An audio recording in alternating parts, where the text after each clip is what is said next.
Hello, it's Randi Rhodes. Here's a clip from our show, and go to randirhodes.com for the whole thing and a podcast. Buy a stinking podcast. Mary had a little lamb. The fall. We believe that all men are created equal. To the magnificent mosaic that is America. From radio beacon to radio beacon.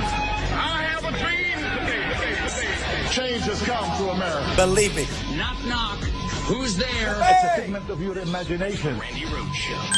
Turn up your mind. If we had had confidence that the president clearly did not commit a crime, we would have said so. We did not, however, make a determination as to whether the president did commit a crime. The introduction to the Volume 2 of our report explains that decision. It explains that under long-standing department policy, a president cannot be charged with a federal crime while he is in office. That is unconstitutional. Even if the charge is kept under seal and hidden from public view, that too is prohibited. The special counsel's office is part of the Department of Justice, and by regulation, it was bound by that department policy. Charging the president with a crime was therefore not an option we could consider. So, hello, everybody. Hello. It's Tuesday. And Mueller has spoken. So apparently we now have to wait for Bill Barr to tell us what he said. I mean, this did not sound like anything Bill Barr said when Bill Barr said, here's my bottom line conclusions about what Mueller wrote, which Mueller said today is his testimony. Oh my God! I have to tell you this is I mean, Mueller said a lot. He said absolutely nothing that sounded like anything Bill Barr said. I mean, nothing like anything that Bill Barr said. Oh, I'm sorry, that's me. I still have my emails open. I'm looking for legal opinions out there. Let me just. All right, so. It's stunning, okay? Because here is basically what happened. When Mueller was asked to become special counsel, Mueller had predetermined, before he even interviewed any single person, or saw one single email, or read one single document, or learned anything about the Russian intelligence operation. Mueller had predetermined that you cannot indict a sitting president. And so this whole dog and pony show, this whole Mueller investigation was simply to preserve evidence for a time when Donald Trump was no longer president. I hope I've explained that to you. I hope that you understand that the entire Mueller report was undertaken with a predetermined outcome that no matter how much crime Mueller uncovered on the part of a president, he would not charge. That is unbelievable. That is simply striking. Now, Mueller doesn't want to testify. He said today he hopes this was the last day that I will play you the whole thing, the whole Mueller press conference in case you missed it, because you really need to hear it. It's 9 minutes long. We could fit it into the next segment in its entirety. So I'm going to play it for you so you can sit there and listen to every word he says. And I want you to remember, he's a lawyer. Bill Barr is a lawyer, okay? And these are dueling lawyers parsing freaking words. I want to show you something. I mean... Let me play you what Bill Barr said about the OLC. This is what Mueller is getting at when he says that it was predetermined, that it would be unconstitutional because of a Justice Department rule, the OLC rule, that says you can't indict a sitting president. All right. So he went into this investigation knowing the outcome would not be him charging, and that the proper place to charge a president, in his mind, is Congress. Hello, Nancy Pelosi. Hello, Gerald Nadler. I mean, that subpoena would be on Mueller's desk right now. I would have, just would have, just right out of my little hands into Mueller's office. But when Bill Barr was asked specifically that question, was it because, and you know, this is because people who really are paying attention, people who truly read every indictment, the speaking indictments, people who understood what Mueller was finding, people who understood what collusion is versus conspiracy to defraud, right? And it's a very parsed thing in the Mueller report, too, the conspiracy.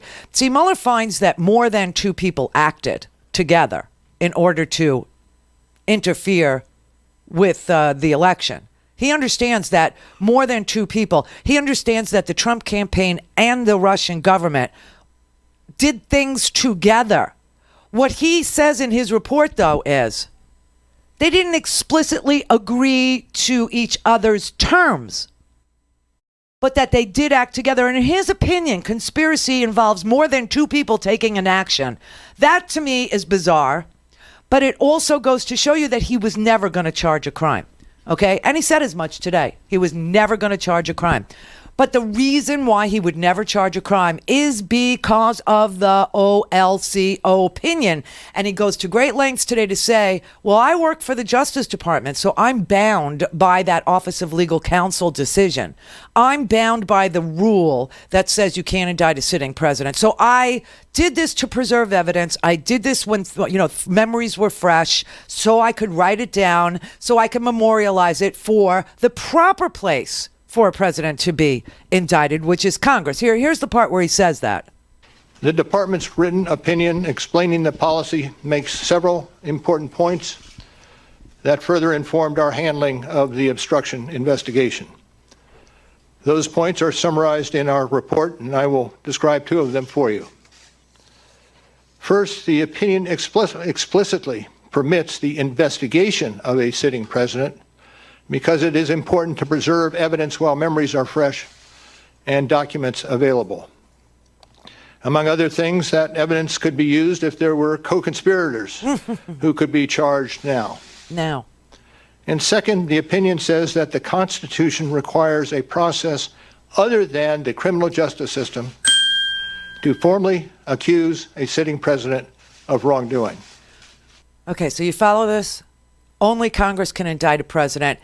Bob Mueller went into this investigation bound by, in his mind, bound by the rule, the OLC rule, you can't indict a sitting president. Well, when Bill Barr was asked that, but for the OLC opinion, would Mueller have been able to find a crime? He said no. He lied. On March 5th, we specifically asked him about the OLC opinion and whether or not he was taking the position that he would have found a crime but for the existence of the OLC opinion. And he made it very clear several times that that was not his position. He was not saying that but for the OLC opinion he would have found a crime. He made it clear that he had not made the determination that there was a crime. Now that is so parsed, I can't even tell you. Only lawyers in the audience are going to get what that is, okay? For the rest of us, when you have somebody speaking on behalf of a 2-year investigation and trying to represent to the American people what the way Bill Barr couched it, the way he parsed it, indicates to an ordinary citizen who has to go vote someday that, oh, no, if even if there wasn't an OLC rule that says you can't indict a sitting president, Bob Mueller wouldn't have found a crime. And he told me that over and over again. I mean, I asked him so many times.